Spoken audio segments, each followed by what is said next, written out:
Okay, I'd like to call the meeting for the personnel to order. Clerk, can you take roll? Alderman Sevenick. Here. Alderman Langdon. Here. Alderman Kruger. Here. Alderman Tom Grady. Here. Alderman Ted Grady. Here. Alderman Rapella. Here. Alderman Taylor. Mayor Merkus. Here. Alderman Nichols is absent. All right. I'll ask for a motion to approve the minutes from the 11:18 meeting. Alderman Kruger. Thank you, Chair. I'll make a motion to approve the minutes from the Personnel Committee of November 18th, 2019. We have a motion and a second by Alderman Tom Grady. Any discussion? All those in favor, signify by saying aye. Aye. Opposed? Minutes approved. We have a discussion action item. I'll let Attorney Captain speak to the Menasha Employee Handbook. Thank you. I won't go over every change, but I will kind of go through. Oh, we have so much time. But I will go through just pointing out some of the changes that I think should probably, there should probably be an explanation associated with the change. So as you're going through the handbook, what is not underlined or not, what is not underlined is contained in there, in the current policy. So that's nothing that, is recommended for change, and then sometimes there'll be something that's underlined, which is recommended for change or actually struck through. The way that it is formatted, the mayor had wanted to mirror the Menasha Utilities Handbook. So the sections that you see, the way they're numbered and such not, are taken from the Utilities Handbook. And in some cases, the city didn't have a policy that was written. And so we did substitute in the utilities policy so that we could attempt to mirror them. So if we kind of go through on, you can ignore, please, the formatting stuff. We realize that there are some errors in the formatting, and that will be taken care of once everything's all corrected and put together. We struck immediate family. That definition was used in a couple of places, and it had a different definition in those couple of places, so we just used the definition that was applicable in that part, and then removed the definition of immediate family, in case you're wondering why that was struck. And I'm on page 5. On scope, that's an example of some language that is proposed to be added. We're taking into consideration that some employees are not considered at will, and that is because they have a union labor agreement or they're covered by statute. On page 6, you notice we inserted some language, and just so that you're aware, this is a handbook, they're guidelines. There are some more restrictive guidelines in individual departments based on, what they do. And those are contained in department work rules. As an example, we do have a number of different work rules in the police department, and there's a process that the police department needs to go through to establish those work rules. And because it's a union, although they apply across the board, but in some cases there are certain rules that are applicable in how you adopt work rules. So under 103, equal employment opportunity on page 6, that has been updated. Some of the language was struck there just so that it could be reworded. We did also look at, in some of these policies, to update the language based on what's recommended from CIVMIC, Cities and Villages Mutual Insurance Company, and this would be one of them. We did add sections 105, 106, 107, and those are sections that are contained in the Menasha Utilities Handbook. And so for the most part, they could be applicable, obviously, at the city of Menasha as well. And since we were trying to mirror in whatever regards we could, their language, it's proposed that we add those particular sections. We do currently, as a courtesy, post positions for a period of 5 working days. And that sort of was carried over from the union contracts when we would post, and we still do that. And so, you know, these provisions weren't a big change. The residency, and this is one of the items that I put on the memo that I prepared, 106.5, because the city previously had quite a few paragraphs regarding residency, but when the statute changed, we were required to change that. What the statute indicates is that law enforcement and emergency personnel, a city is able to have a residency requirement within, and the limit is 15 miles of the jurisdictional boundaries of the city. The city of Menasha has, for many years, had a 20-mile residency requirement, so that's 20 miles from any jurisdictional boundary. So what this is pointing out here is that, you know, to be compliant with the law, it could be moved to 15 miles, but it typically has been 20 miles, and in fact, we also have 20 miles in the police union contract. We are attempting to define what is meant by emergency personnel. We have law enforcement, which that's an easy definition. Emergency personnel, we are including members of the Emergency Operations Center and Department of Municipal Operations employees, because those are employees that could be called in on an emergency basis to provide services. Alderman Sevenick, do you have a question before we Yeah. continue on some of this? Yeah. I'm concerned with the fire department. Are they NINA employees and fall under their guidelines, or what is their residency requirement? Because they're not necessarily City of Menasha employees, so. Correct.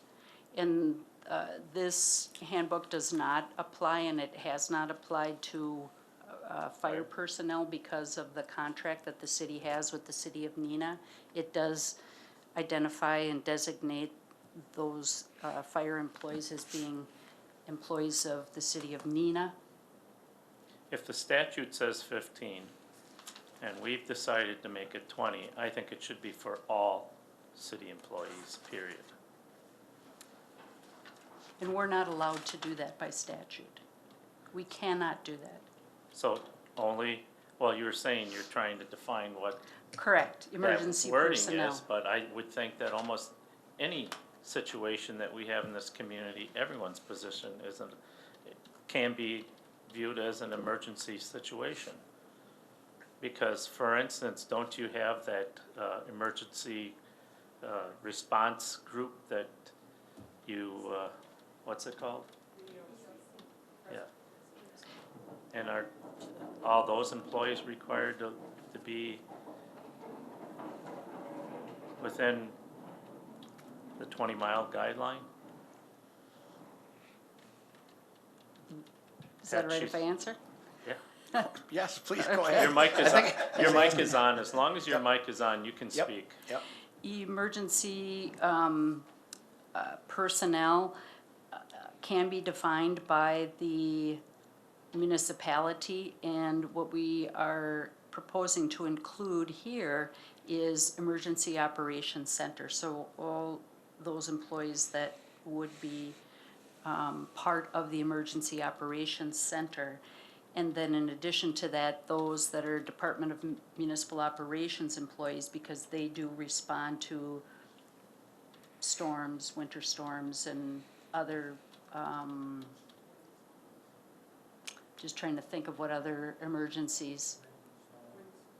When? Yeah, mostly weather, but not just weather.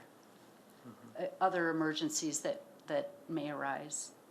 Well, there could be health, which thank goodness it's never happened, but it could be health reasons and, Terrorist attack. Well, You- I mean- You don't know. okay, well, I mean, I just wanna make sure we're looking at this, And, correctly here with, right, and that the terminology. statute does indicate that the requirement cannot be less than 15 miles. It's just, I just kept 20 miles because that's what has been in the policy. As an example, when I started here, that's what the requirement was. You needed to be within 20 miles of the jurisdictional boundaries of the city of Menasha. So I just we did kept- have a personal policy handbook. Mm-hmm.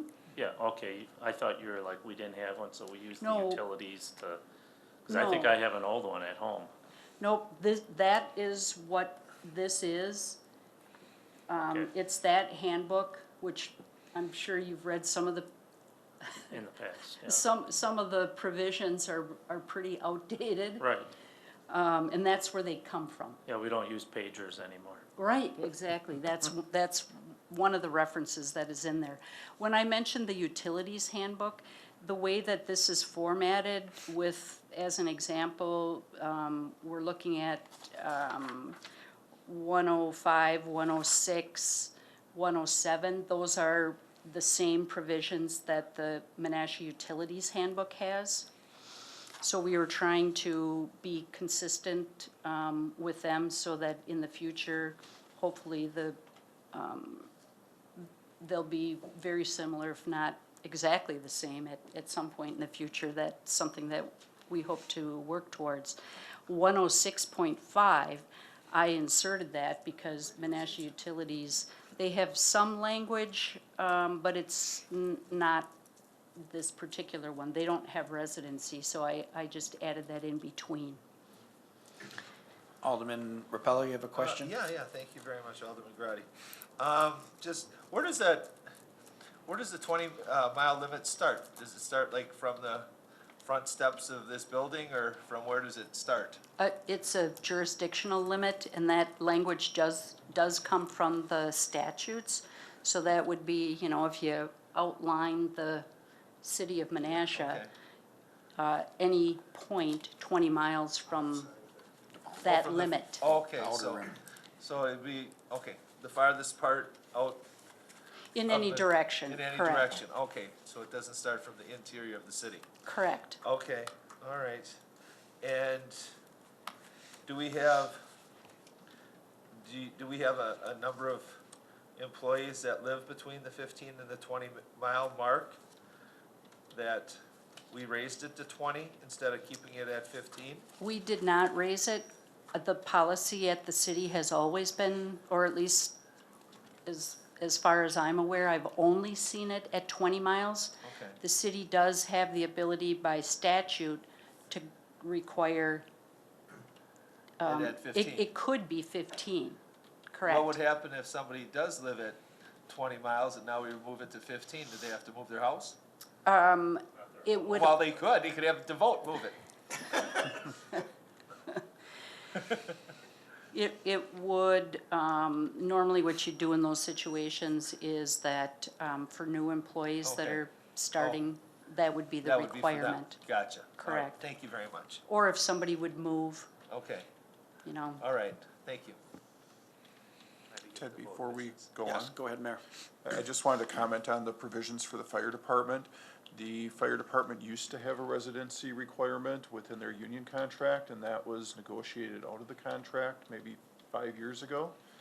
As far as the non-union employees, they're part of the City of Neenah handbook, and there is not a requirement, from my understanding, in that case. So if you'd wanted to change that, joint finance and personnel would be the place where you would want to discuss that for both the contract and the non-union. Right, yes. Less than 5 years ago, so I don't know how he got away with it then. Alderman Langdon? Thank you, Chair. Kind of, a question on that for Kevin, the fire chief. He's not here. Oh, did he leave? He's Oh. MIA. Because the firefighters rotate. They do not just strictly stay at the same fire station throughout the years. They will rotate, especially drivers. They get promoted, and so the drivers will go from station to station, from Neenah to Menasha. So I don't see how you can really put this 20-mile radius when those firefighters are actually moving around from Neenah, Menasha, station to station. But it's the outer rim mark of the city, so no matter what station they're at, it really wouldn't matter as long as they're within that 15, 20-mile radius Well, outside that. still, but you can't because they rotate. They're not, It would be both communities. Yeah, both communities.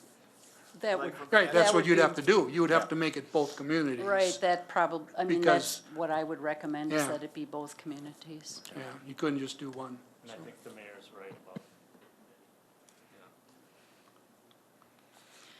So, Okay. moving on, I'm just looking for things that I think might be of significance to the committee. Can we go back? To what section? Wait, let me, Five. Uh-huh. Sound like Go a ahead. radio station. Yes. It probably is. This, it says, prior, unless extended by the mayor for good cause. And I know that, in the past, when we had a residency requirement, not a, like a 20-mile radius requirement, it was the council that made that decision whether, I'll just give you an example. When we first hired Tommy Stoffel, he lived in Neenah. And he had 6 months to move to the city of Menasha. And of course, that was a tough period. He couldn't sell his house, so we extended it like, I think, 3 different times before he finally was able to sell his home and move into the city of Menasha. So I'm just thinking, what if we have a really good employee that we want to keep? Are we just leaving it up to the mayor for good cause for however long he wants? Or should it be a decision by the council? In something like this, if the council, May never happen again, like I said, with Right. the other one. but if the employee could, if the mayor said no, I don't think there's good cause. The employee does have the ability to appeal that. So that's where the appeal would be made. So, but it doesn't say that, so how would he know that, and how would we know that, or future councils know that, It is, there, that in I there, mean, the they employ, can appeal to the council if, it let's say. is in the grievance policy. We do have a grievance policy Okay. that we are required to have by statute. And a person, if they have to comply with this residency requirement and, you know, couldn't sell their house, and the mayor said, well, you had enough time to sell it, I'm sorry, your employment would be ended.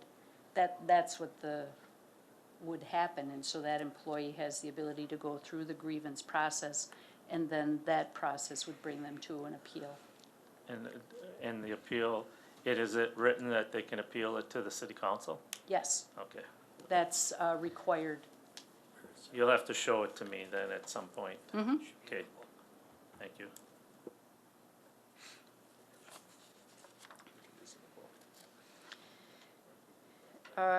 We went to, if you look at 201 on page 10, hours of work, what we attempted here, because the handbook used to indicate, everyone works 37.5 hours, and really it was based on those non-rep employees, and now we have a lot more. We do describe in better detail what the working day consists of for each department, because it is different depending on the department. Then you will notice there for the police department, see Appendix N.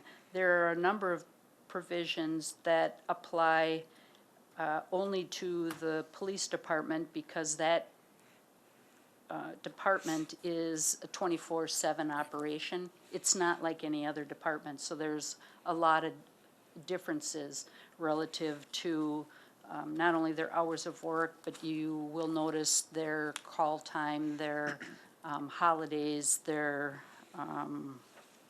overtime, et cetera. So I just wanted to point that out. That's how we ended up dealing with the police department, because it really was not specifically contained, language was not specifically contained in the policy dealing with the police department. And so now that is in Appendix N. Alderman Sevenick? Thank you, Chair. I want to get back to this 37.5 hour. The way I'm looking at it now, it almost seems as though you're doing away with that. What, the 37.5? No, no, from Yeah. 40? All I, No, It actually, if you go to section 104, yeah. So really- that's where the employment classifications are located. And so when we're talking about regular full-time employees, we have a couple of different classifications. Either you're a 37.5 or you are a 40-hour employee. And then that's where that is I only see 40. contained. Either 37.5 or 40 hours per week is considered Regular full-time. full-time. It's in the second sentence. On page 11? Page 7, Oh, which is section 104.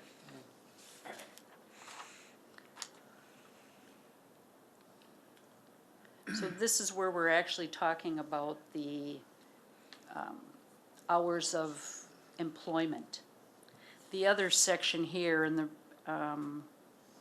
is really referencing the duration of shifts, how many hours are they, and the office hours for like City Hall, the Municipal Operations Department. okay.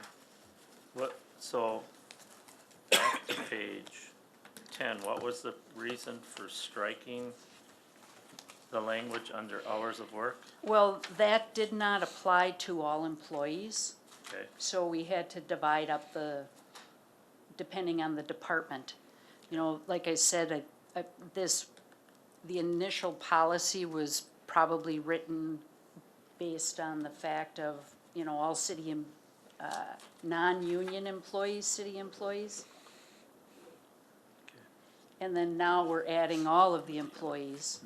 And so we have different office hours, and we have some different shift hours, depending on what department it is. Section 202, the base wage rates, we moved that to an appendix, Appendix A, and I did put a little notation in my memo that is something that we're working on to come back with to the Personnel Committee is a wage study. And we anticipate, in addition to the wage study, to look at how the various steps and make a recommendation with regard to that. And so there are no proposed changes. All we did was insert Appendix A, and that's what is currently contained in the handbook. Alderman Taylor. Thank you, Chair. Can you refresh our memory, Attorney, on the 37.5 hours? As far as what Well, employees? Where did that come from? Most people work 40, you know, and some. Correct. And I don't know, but I suspect, oh boy, this was quite some time ago. 20 miles, I want to say it had, or excuse me, maybe 20 years ago? 20 miles. Yeah. About 20, it was quite. Okay. So, so it has been more than 20 years that's been changed. I suspect it has something to do with the budget, and that in order to, you know, make ends meet at some point, some hours were cut off to make full-time 37.5 hours as opposed to 40. There are a number of communities across the state that are set up the same way, 37.5. You know, because then you're paying based on 37.5 hours, not 40 hours, so, Are they getting paid for 40, though? You No. don't know? Oh, No, okay. 37. 30, yeah, just 37.5. Of course, if you're talking salaried, that's different, because, I understand you know, that. no matter how many hours they put in, they just get paid the same. Okay, thank you. Okay.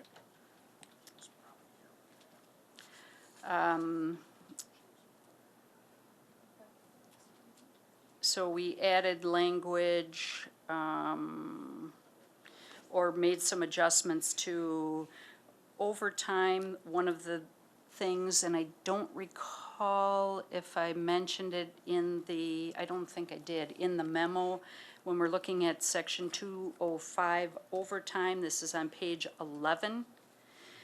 An employee at the city of Menasha, there is a ability of an employee to have compensatory time. And what that is referring to is if somebody works overtime, they have the ability to either get paid in overtime, or they can take time off or hours off, depending on, you know, how many hours they worked overtime. The hours, the compensation time, does that have to be used in that certain period of that quarter at least? I mean, they can't bank it to the end. There are Yeah, limits, there that's are correct. And we are recommending, there was a payout twice a year for comp time. That's what it's more commonly referred to. And of course, we're kind of molding policies from various departments because of the union contracts. They used to have different Right, language in the depends on the different individual contracts. and department. Right, Correct. so we're trying to be somewhat consistent here.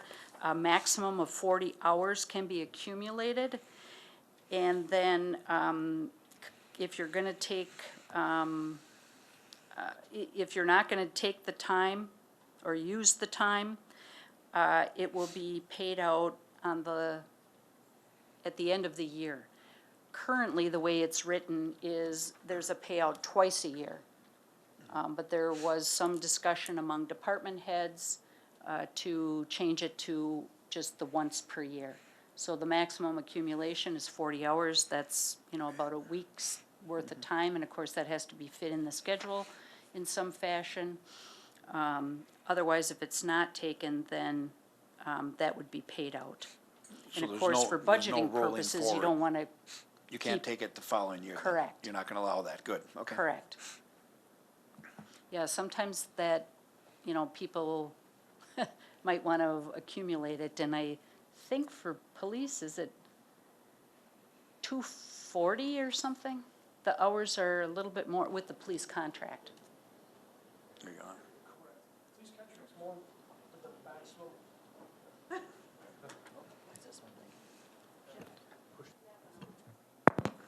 Okay, There, hey, it's Flash. Police contract is more, but the max they're allowed to carry over on an annual basis is 50 hours. However, those 50 hours then get locked.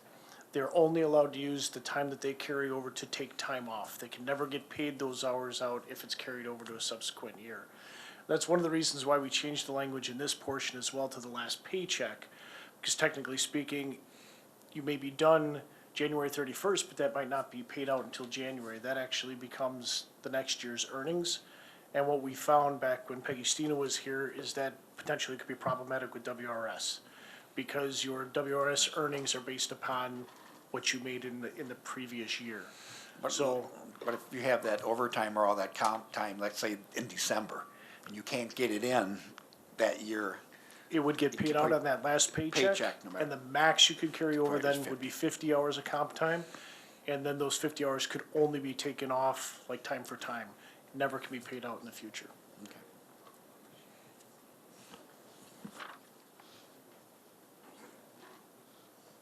And again, for the police department, you'd see Appendix N.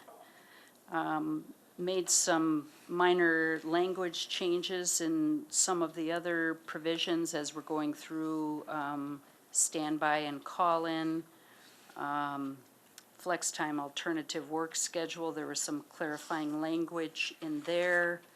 That's a policy that currently exists. Longevity pay, that again was just a clarification there. Working in a higher classification, which is on page 14, section 209. What we ended up doing was dividing it between hourly employees and then exempt employees. And currently, if there is a exempt employee and, you know, there's a position that's vacant for a period of time, there is a percentage of salary that the person receives just during that interim period for the additional, you know, doing 2 jobs or a job and a half or whatever it turns out to be. And then for the municipal operations or health department employees, what ends up happening is if they are working in a higher classification, then they will be paid for that work that they're doing in the higher classification, as long as that work is longer than 1 hour. That concept came from union contracts, and it is something that the city has always done if somebody works in a higher capacity. We did not have language in the policy handbook because it wasn't contained in union contracts. And so that's what we're attempting to do here, is to actually put it in the handbook and also add language about the relief, exempt employees who work in that relief capacity. Alderman Severnick. Thank you. I don't like it. I don't like this provision at all. It's so secretive that none of us would ever see this kind of stuff. I think that if someone is taking on additional responsibilities and it is felt that that individual needs to be receiving some type of step increase or pay increase, then it should be coming to the council. It shouldn't be an automatic or a decision that just the mayor makes. I don't agree with that section at all. And you know what? We could go the other way. We've had situations in the community where people were still with us. Some of their responsibilities were handed off to someone else, but they retained their same salary, okay? So that's why I think it needs to come back to the council, because we don't have a provision in here where it says, well, now we're gonna take a percent and make a change in what they're gonna get compensated for. So I don't like provision 209 at all.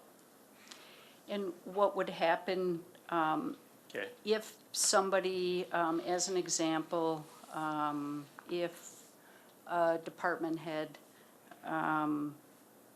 was not working here anymore and somebody needed to fill in that vacant position, the mayor has the ability to go out and hire somebody to fill in that interim position because that work has to be done. And rather than doing that, what ends up usually happening is that there is another employee who takes on that additional work. And this is just during that interim period while somebody is, Right. Well, we have that situation possibly going on right now. and we've had it a number of times. Right, and so, I mean, I think, And the mayor could just go out and hire somebody to come into that position. not that position. Yes, any position.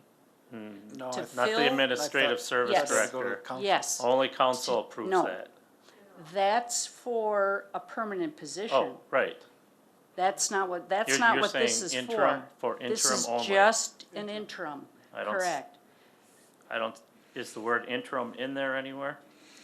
It's talking about in a relief capacity, this is someone who's working in a higher classification than what they're currently I'd feel being better if paid. somewhere, if the language was changed, that would say during an interim Well, timeframe, because we yeah. have a situation like that now.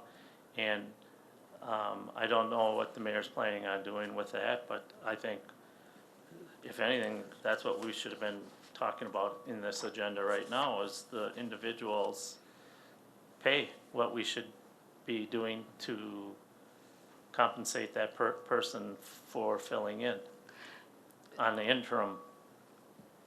And so this, the one that you're referring to, exempt employees, it's only during that time when they're acting in a relief capacity because there is a vacant position that is a higher classification. And we've had this with, So a good example is the Public Works Director. superintendent. Sure. Same thing, I yep. know, we've gone through it. Because and- there were some changes and things, and so if someone is in a lower classification and then they are asked to fill in a relief capacity, they could be paid a increased pay for taking on that additional responsibility. hope so. Until the time when somebody is permanently in that position, and then everyone goes back to the way they were. Same with, on the other side of it, for hourly employees with municipal operations or health department employees, this, and particularly with municipal operations, you can probably ask Director Alex what will happen depending on where the needs are. Perhaps a truck driver. Again, yeah, out at the needs- municipal operations end of things, we still have classifications. People are paid based upon whether they're light equipment operators, truck drivers, or common laborers.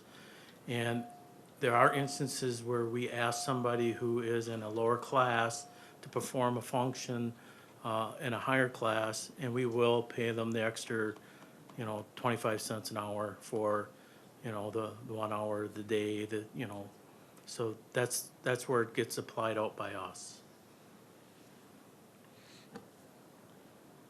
So Stan, are you saying you'd I still feel there's language needed in there somewhere about it being for a short-term or interim basis. And we can change that word relief to Okay. interim capacity. Okay, It means the same thing, so that would be fine.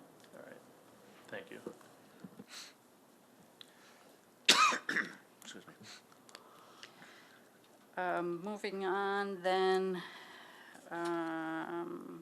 vacation, there is a proposed change to, for vacations.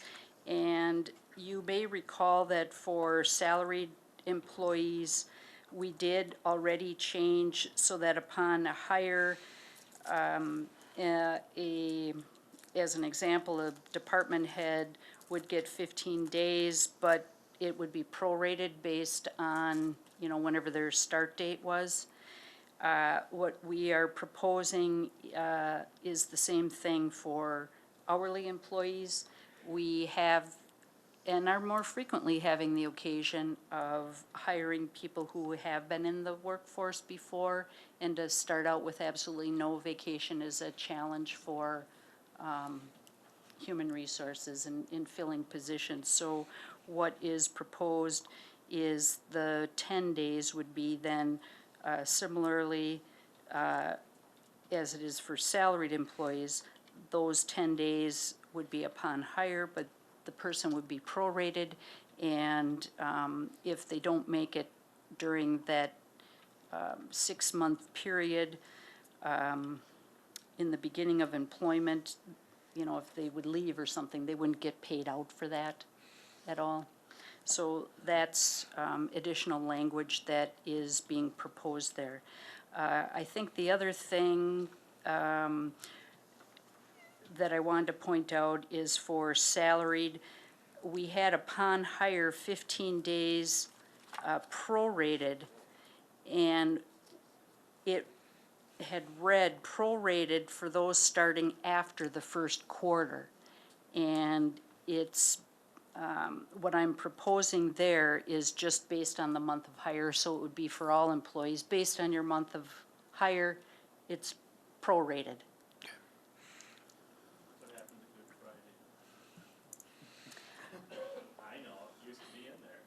Did it? Yeah. Oh, That's, wow. yeah, sure.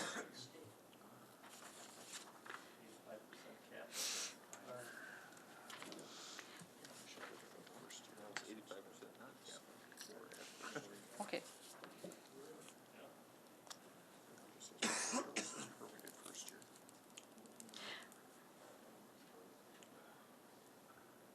And the mayor was just pointing out that in that little chart there on the bottom of, or whatever you call it, on the bottom of 15 where it says hourly and then it says salary. And I think I probably just said prorated and not prorated the first year because I ran out of space. But we can add that language in there so that it's similar to the, on the other side where it says prorated first year. And that makes sense, because it would only be prorated that first year. We do have some language in here about carrying over of vacation days, which is on page 16. You'll see some red, or excuse me, some strike-throughs and underlines there in that first full paragraph. Previously, a maximum of 5 days could be carried over. And this is, again, the policy that generally applied to the non-represented employees. There was language in union contracts, no carryover whatsoever. In discussions with department heads, they are able to, to accommodate carrying over a maximum of 5 days to the following calendar year. And so, just to let everyone know, then that would apply to all employees. We have had occasion, unfortunately, when salaried employees were not able to take all of their vacation time. Usually it's because of some vacancy or something that's going on, projects that are going on that particular year where they just can't fit it in, and they may need to carry more than 5. And so that's what is proposed. It's obviously a little somewhat easier to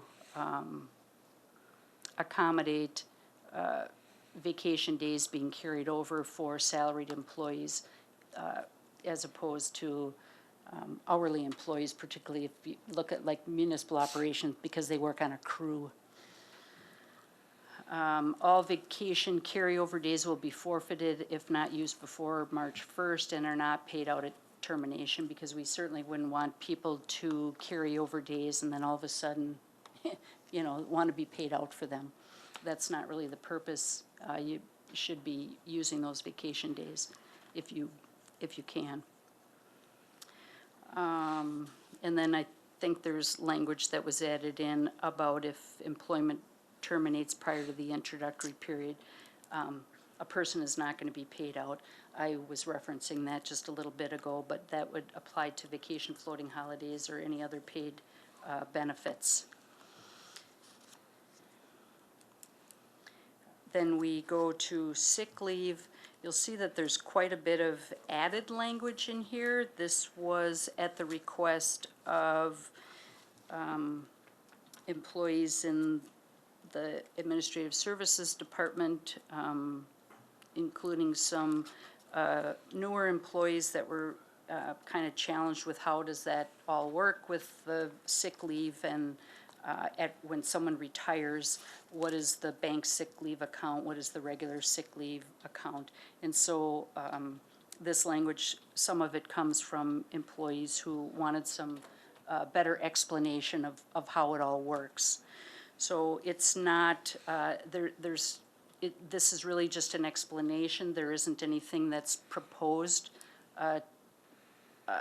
to change on any of it, except for if you look at the memo that I prepared,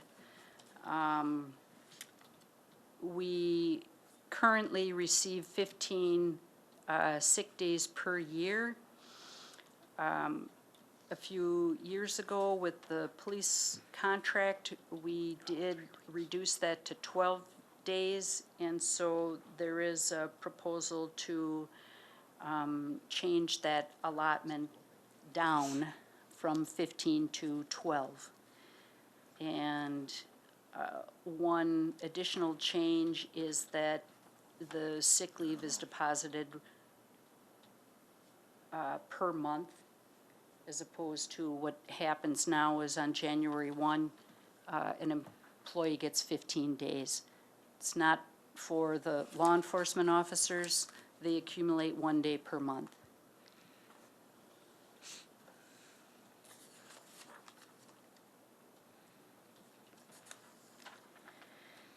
Funeral leave, which is on page 18, and that is section 213. What's proposed to be changed, we're striking out that language between the date of death and date of funeral. If someone in an employee's immediate family does pass away, it's not always the case that, you know, for weather or people out of town or whatever, it doesn't always happen when that the 3 scheduled work days would be, you know, during that time period. So that's what's proposed to be deleted. Immediate family, if you go back to the front, you will see that this is the definition, except that the word grandchildren is being added. And this did occur, and I remembered somebody was looking for funeral leave for the 3 scheduled days, and I was surprised to see that grandchildren wasn't in there. And so we're just proposing to add that. And so in the death of any other employee's relative, we're striking out language who is not a member of the employee's immediate family. 1 day of paid funeral leave may be granted. So that's what's being proposed for the funeral leave. Family medical leave, 217, which is on page 19. That language is taken from the Menasha Utilities, and Appendix H is where our notice, that's the notice that the city has prepared, and that's in conjunction with the law requirements or legal requirements. Emergency leave, which is 218.5 on the bottom of page 20. You'll see at the bottom there what's being struck. Immediate family for purposes of emergency leave is defined as to include only the spouse or children of the employee. That's why I say there were a couple different definitions throughout here on immediate family, so we decided to take the definition out in the front.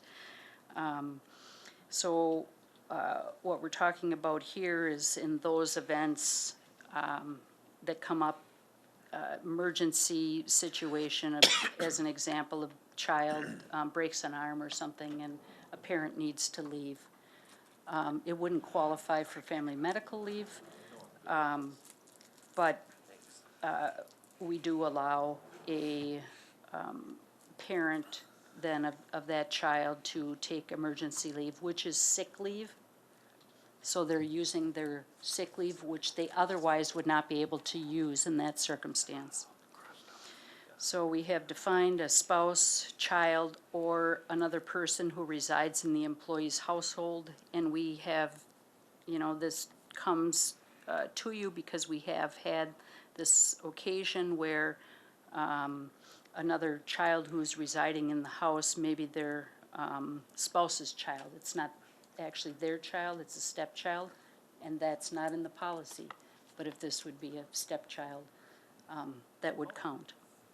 It's a maximum of 3 calendar days in a year, and again, this is sick leave that actually gets converted to the emergency leave.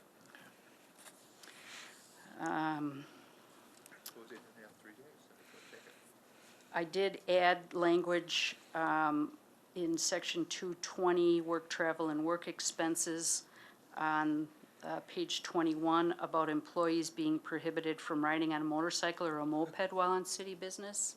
And unfortunately, this comes from experience from other community who, we have workers' compensation, and if someone's working and then they get in an accident, the seriousness of injuries, just can go off the charts. And so this is a policy that I would recommend that we add. I know that, Alex, you guys have those golf carts type. Is there any issue, or should that be added onto this thing, or are we pretty safe with that type of travel? And how often is, 'cause they're out there zipping around a lot too, so. That's a good question. I'm not aware of any incidences that we've had, any near misses or whatever, but, I know like the Toolcat that has rollover protection, but, the Gator probably doesn't. The club car Cause has do they have directionals, signal lights on those, not all of Not them, all of them, right? Okay. so, Maybe that's something we wanna kinda look at, maybe, I don't know. yeah. Good point. There's some proposed changes to the, on page 22. James, do you have a question Oh, back? Yeah, I We'll just rewind want to a little echo bit here. that I see some summer help people this summer on Racine Street, and it's not a good, no brake lights, they're in traffic. Now that maybe Broad Street is a two-way, they can sneak up the bridge that way or something, take the back roads, but I don't know if it's a good situation and why they're going back and forth like that, so something maybe the department should look at. Thank you.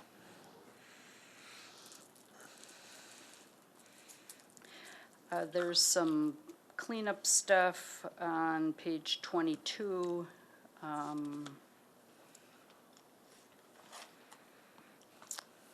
And city-owned vehicles, we took out some language with regard to that on page 23.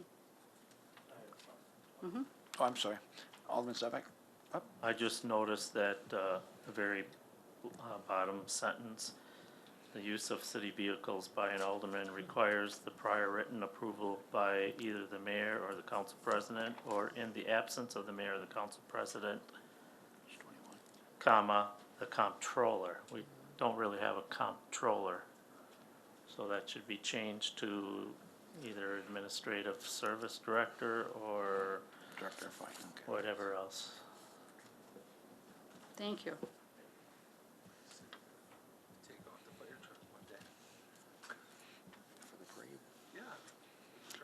Oh, we added stuff like Uber and Lyft and parking fees, things like that, that may be expenses. I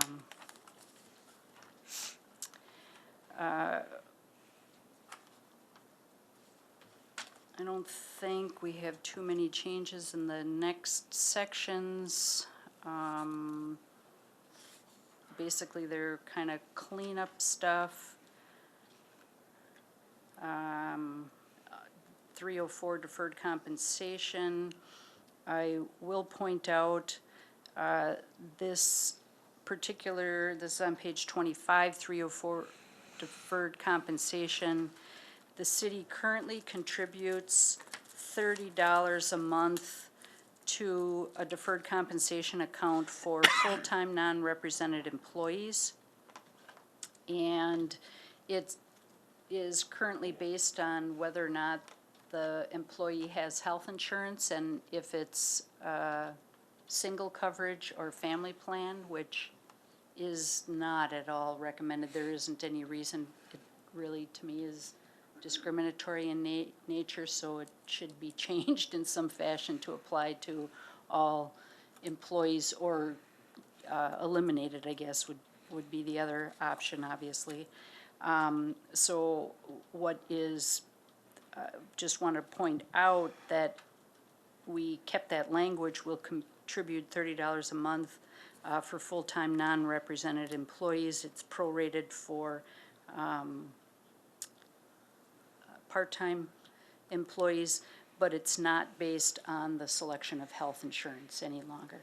That language is proposed to be removed.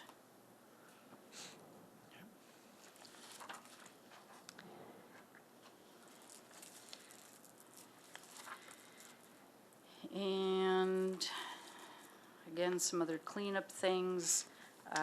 We get to the appendices where I did make some changes. As an example, Section 410, Americans with Disabilities Act,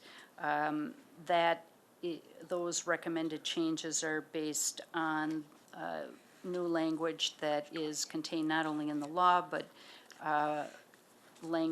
proposed language from CIVMIC, our insurance carrier.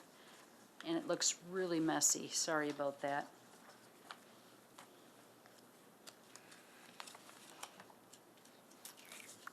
We can, after we decide what is going to be contained in the handbook, we'll provide, clean copies so that it's easier to read.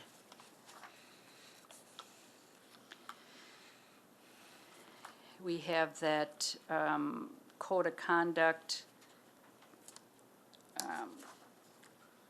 that is the city's code of conduct, and then you may recall we adopted one for the USDA rural development funds, and those are contained in appendices.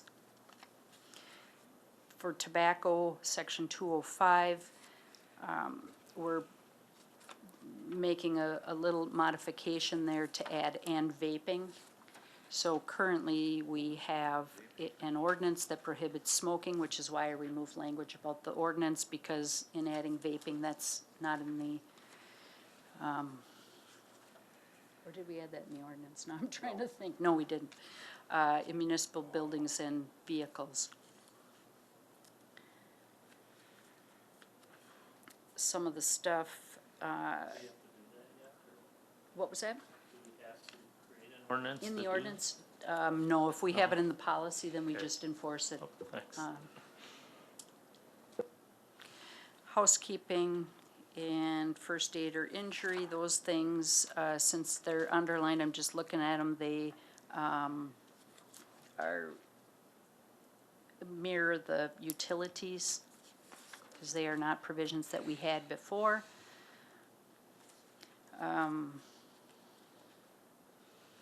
In resignations and terminations, separation of service, 602 on page 30. That really is just updated, the word termination in human resources means just ending employment. and employment can be ended a number of different ways, so this is just recognizing that and updating that language. You can resign, you can die, you can, have a involuntary termination. And then we get to the appendices. A is the one that I referred to earlier, that job classification and base pay rates. This is exactly what is contained in the current personnel handbook. We do anticipate coming to the Personnel Committee with recommendations for changes with regard to this entire structure. Alderman Sevenick? Well, then maybe I'll hold my comments until then, but on page 32, hopefully we'll talk a little bit more about item 2 here and item 3, because this has always been kind of a, we, for the newer council members, we can give a salary increase, but some people are getting much more. So we may have given a 3%, but there might be an employer or two that might be getting 5.5.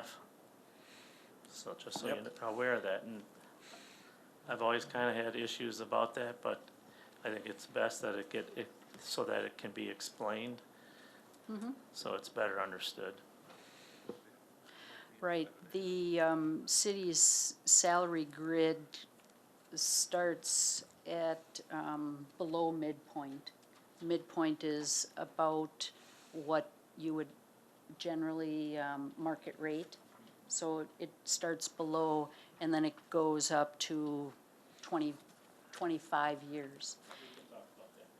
Okay. Okay. So the code of conduct, as I mentioned, the only thing that we're adding is something about business casual being a representative of the city, identifying that in some departments there are more restrictive requirements, but we're adding more specific language about the clothing at work.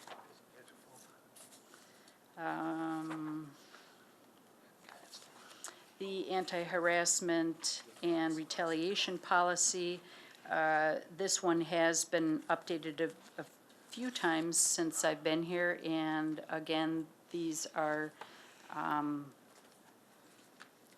some additional updates that I'm requesting to be made based on CIVMIC. CIVMIC does have some language which I have taken and tried to incorporate and updated our policy. We have that healthy workplace policy in Appendix E, which is on page 44. We did not have language about applying to all employees, elected officials, appointed members of councils, committees, etc. We do have this particular language would be in our harassment policy or anti-harassment policy, because we do have a legal requirement even for contractors or anyone that potentially could be working with the city, or even customers coming in. If they are harassing employees, we have a legal obligation to address those issues. And so, since we had adopted this healthy workplace policy some years ago in conjunction with that bullying legislation that we adopted, and we did something with the school district as well. But what I'm proposing is that the policy also apply to those same elected officials, appointed members, outside vendors, contractors, etc. Appendix G, drug-free and alcohol-free workplace. Again, these are updates because it has not been updated in quite a bit. And we're required also to provide information about our drug-free awareness program and what our policy compliance efforts are. So that we do have pre-employment testing, we have some random testing, and that only pertains, the random testing only pertains to our employees who have the driver's license. CDLs, thank you. I'm like, okay, it's a driver's license, it's got, what is it called? Thank you. We go on to the Family Medical Leave Act. And this is, thank you, begins on page 48.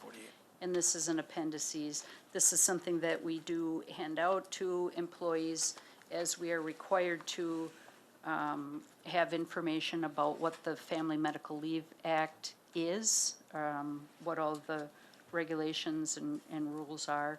And this is prepared for that purpose, and if somebody qualifies or we believe they qualify, we do have to send that out. Appendix I is a description of the current health insurance, and we don't have this in our current policy, so what's proposed, this is on page 53, is that, you know, whenever we have changes in the health insurance, then we would just be, you know, adding this section in. Yep, updating, okay. Correct. It will be on a separate page, it isn't now, just to save space. Special protective clothing in Appendix J, again, these are, this is the current policy. So there are some requirements for some special protective clothing based on the department.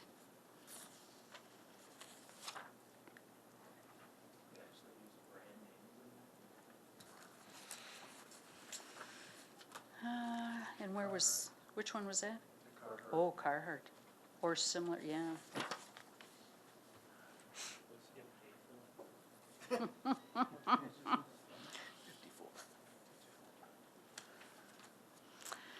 And then our grievance policy, there is an Appendix K on page 57. And this is one that we have had. It was required by statute with Act 10.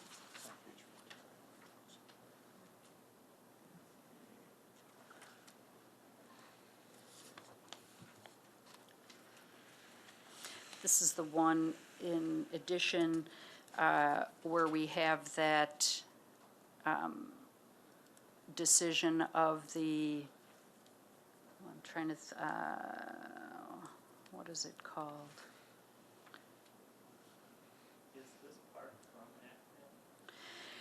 This is from Act, yeah, that's where it comes from. We're required to have a grievance policy, and then we have that, what's it called? Oh, yeah, the impartial hearing officer, thank you. I kept thinking IPO, and I'm like, no, that's not it. IHO. And then we have a written agreement with a number of different communities in this area, so that if we need an independent hearing officer, some of the other city attorneys around the area would offer to act as the independent hearing officer. And then that would be presented to the Common Council.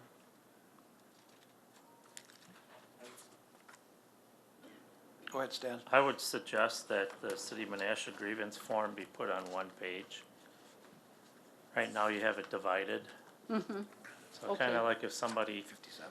does have this, at least they can just Just copy take it it. and then, or take it and fill it out. This way there's two different pages, thank you. Sure, thank you, good suggestion. Appendix L is not underlined.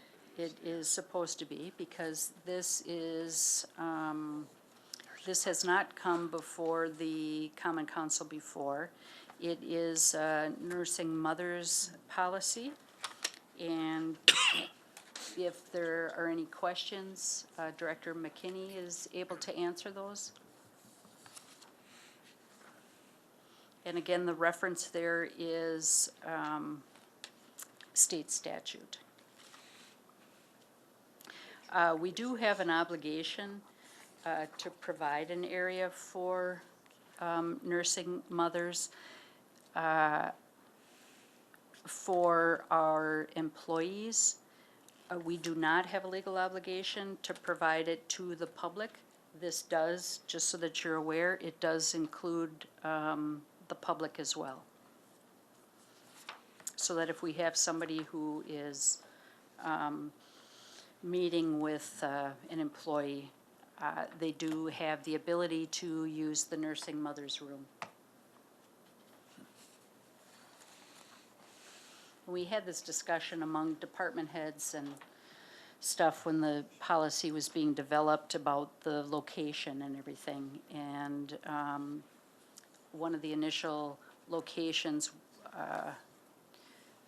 was changed so that it could be, it's now located in the health department on the first floor of the Menasha City Center so that visitors are, able to access the room easily. Social network policy, there is nothing that is proposed for changes. Appendix L, the banked sick leave, is an example to aid employees in understanding how the banked sick leave works. So that's what that is. The police addendum, which is Appendix N, should also be underlined. I see that it is not, but, well, actually, we wouldn't underline it, because it's current. I'm sorry. We do, this is the current policy. It's just in a different location, that's why I was thinking it needed to be underlined. Job share, this is a policy that we've had for a number of years now. Appendix O, there are no proposed changes. The electronic communication and information technology policy, again, no changes. And then the last sheet there is just a form when the handbook gets completed and we hand out one to each employee, then they sign and indicate that all their questions have been answered and that they understand it and received a copy. Thank you. Thank you, City Attorney. That was a lot to go through. That was very nice. At this time, I know it's discussion, is this something that we want to forward on to council then? Alderman Sevenick? I think so, correct? Yes. So I'll make a motion at this time that we forward for approval the City of Menasha handbook with the revisions. Second. We got a motion by Alderman Sevenick and a second by Alderman Tom Grady. Any other discussions? Take a roll call or voice vote? Try it again. Nah, let's just do, Yeah, go ahead. okay, here it is. Nope. Oh, Oh, yes, please.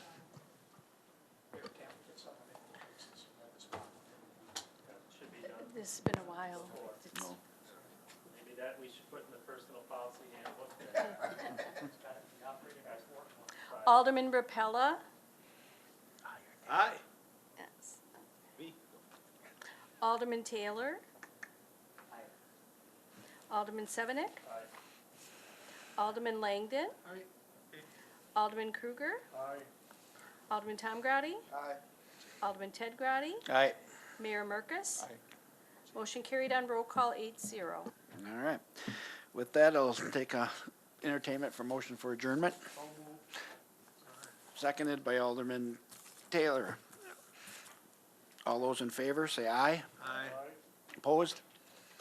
We are adjourned.